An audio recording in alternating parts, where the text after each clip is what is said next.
ಮಕ್ಕಳಿಗೆ ಎಲ್ಲ ಪರೀಕ್ಷೆಗಳು ಮುಗಿದು ಬೇಸಿಗೆ ರಜೆ ಆರಂಭವಾಗಿದೆ. ಬಿಸಿಲಿನ ಬೇಗೆಯಿಂದ ಬೆಂದಿರುವಂತ ಸಿಟಿ ಮಂದಿ ಕಾಫಿ ನಾಡಿನಂತ ಮುಖ ಮಾಡೋದಕ್ಕೆ ಶುರು ಮಾಡಿದ್ದಾರೆ. ಆದರೆ ಹಚ್ಚ ಹಸಿರಿನಿಂದ ಕೂಡಿದ್ದ ಗಿರಿ ಶ್ರೇಣಿಗಳು ಕಾದ ಬಾಣಲಿಯಂತಾಗಿದ್ದು ಕೊಂಚ ಕಿಡಿಬಿದ್ರು ಕೂಡ ಬೆಂಕಿ ಹೊತ್ಕೊಳ್ಳೋ ಆತಂಕ ಇದೆ. ಈ ಹಿನ್ನೆಲೆ ಚಿಕ್ಕಮಗಳೂರಿನ ಪರಿಸರ ಪ್ರೇಮಿಗಳು ಮಳೆಯಾಗುವವರೆಗೆ ಪ್ರವಾಸಿಗರಿಗೆ ಕಠಿಣ ನಿಯಮಗಳನ್ನು ಜಾರಿ ಮಾಡಿ ಅಂತ ಹೇಳಿ ಅಧಿಕಾರಿಗಳಿಗೆ ಮನವಿ ಮಾಡಿದ್ದಾರೆ. ಹೇಗುತ್ತೆ ಅಂತ ಹೇಳಿದ್ರೆ ಚುನಾವಣೆ ಕಡೆ ಅಧಿಕಾರಿಗಳು ನೌಕರರು ಗಮನ ಕೊಟ್ಟಿದ್ದಾರೆ.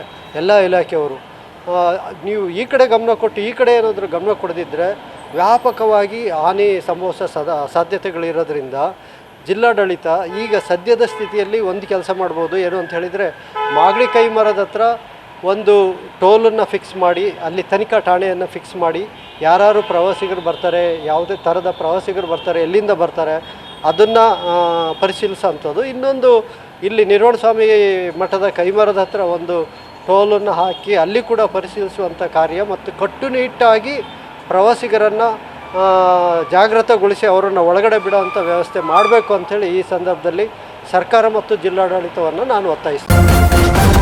ನ್ಯೂಸ್ ಫಸ್ಟ್ ನಿರ್ಭೀತಿಯಿಂದ ನಿಮ್ಮ ಪರವಾಗಿ.